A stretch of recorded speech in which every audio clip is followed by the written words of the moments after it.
Hello, I'm Alan Kuperman. Both my parents, Leon and Lonya Kuperman, were Holocaust survivors.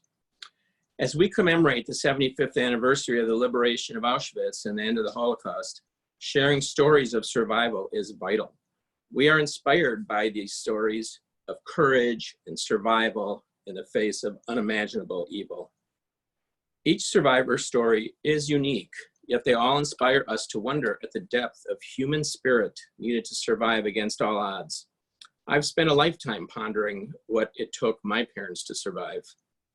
It is so much more than the sum of what can be described in words like courage, perseverance, resilience, physical strength, emotional strength, selflessness, and perhaps love.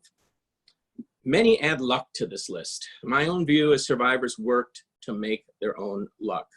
My parents were from a small town in Poland named Zwolen, with about half of the 11,000 residents being Jews. To quickly summarize their story, I could say they worked as slave labor to stay useful to the German war effort until liberated. But that would overlook the deeper meaning of this story, the inspiration and lessons for us all today. My mother was the oldest of 6 Kaplan sisters, ages 4 to 20 years in 1939. The 4 oldest sisters survived, beating the odds, as 90% of Polish Jews were exterminated. But you will see, none of this happened by accident. My parents married in the Zwolen ghetto in 1940. Manya, the next oldest sister, was married to Max Sherman the following year. The 2 married couples strived to stay together and did so until separated at Auschwitz in July 44.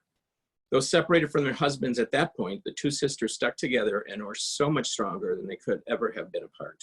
The 2 couples were driven by the belief their chances were better outside the ghetto than in. They escaped to work in nearby slave labor camps and were moved from one camp to another and to other ghettos.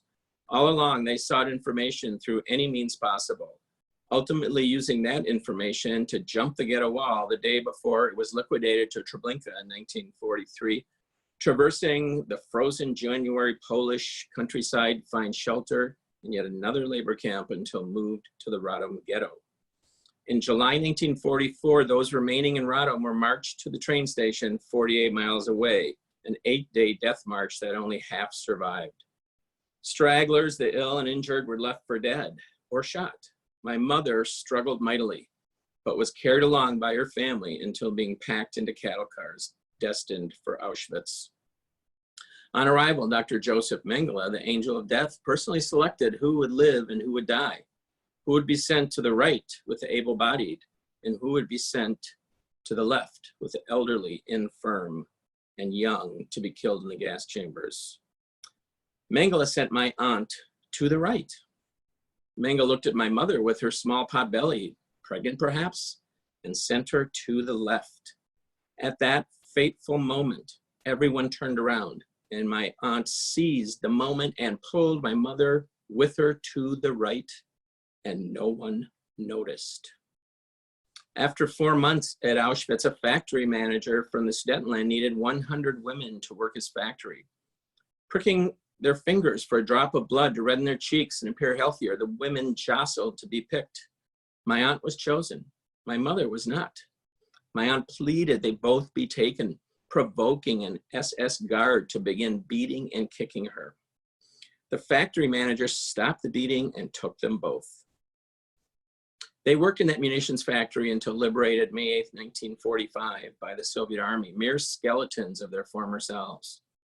2 of my mother's next younger sisters, Regina Seidman and Saba Habenstock, also survived together through labor camps, Auschwitz, and a death march to Bergen-Belsen, where they were near starvation when liberated by the British. Following liberation, survivors found each other through word of mouth and growing registries. But my dad and uncle, who were liberated near Dachau, could not find their wives, only Regina and Saba. Hoping their wives may have returned to Poland, my uncle Max set out to search for them. My father's young sisters-in-law grew impatient, waiting to learn whether the man they were with was still their brother-in-law at all, as their sisters may be dead. They decided to venture out to live life on their own. While waiting for a train to depart from the partially destroyed Mannheim station, a man came up and told them, "I know this is strange, but I just saw 2 women on the other side of the station who look just like you." They ran around a crater to find my uncle with his wife and my mother and his teenage brother, Mike. My parents survived the Holocaust, I believe, because they were committed to each other's survival, had purpose beyond self, had the courage to act in the face of overwhelming despair, and accepted no limits to what was possible. These are stories that inspire us today to protect the vulnerable and to offer help to those in need so we can all live in peace. Never forget, never again, and I would like to add, never give up.